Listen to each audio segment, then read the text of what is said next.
went into November at 8-0. A, is it what you expected coming into the season?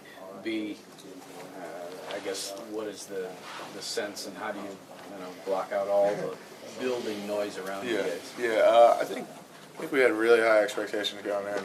I think it's just, play as best as you can, win every game, and I don't think you really focus on the outside noise if you're just really focusing and preparing on winning one game at a time. So, our sight's always on the next, who's next. So, I'm trying to remember the timeline of events on this. You were at tight end last year, but were you at defense long enough with DJ Durkin to kind of get to know him and work with him? Yeah. So I played a little bit of both during the spring, and then I went over. I think Ryan got hurt, Mario got hurt, so just in case if another guy went down, I had to go in.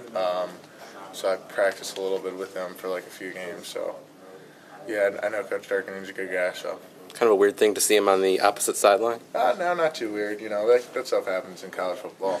So. What spot were you practicing at defense? Defense back.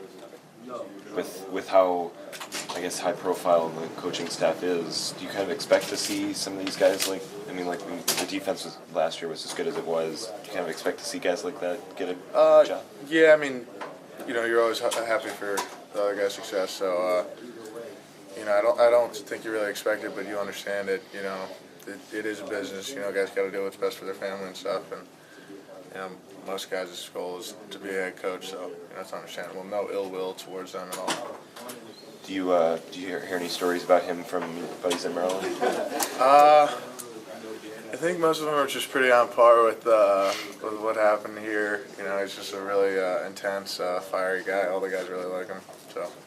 One thing up on the podium, Karan said, after Michigan State, you take the miss, get better, improve. What areas is your team to work on to prepare for Saturday, for the next 4 games of the season?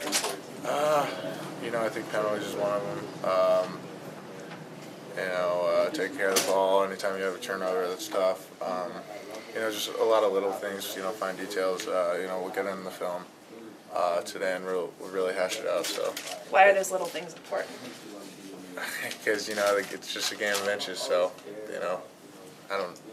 just little things in technique can always be the difference between you winning your one-on-one matchup and you losing it. So. Any frustration at all on the offensive side about being up 30-10 and maybe not putting it away to take the time off the clock? That drive where we couldn't quite get that one first down, which was really end of the game. I think definitely pumped about that. You'd like to see your team kind of impose your will on the other team and be able to get that first down on 3-run plays, but it is what it is. So we'll just look at film, see what we have to do to get better. What do you see as the difference between the backs that you guys rotate so frequently as being in a unique position to? The differences between them? Does anything stand out about one more than the other? Anything? Chris has got a lot of wiggle to him. He's got some shakes that I guess the other guys don't have. Davion's just such a strong running back. And then,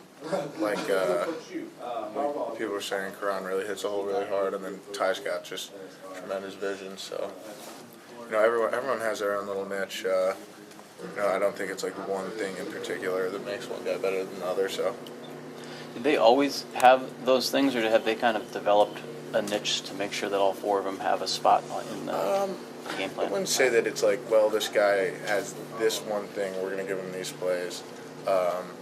They're all just really good running backs, and I think when you have really good running backs, you're going to want to get them the ball. It's always nice to, just throw like a different card out there to for your opponents to have to game plan against. So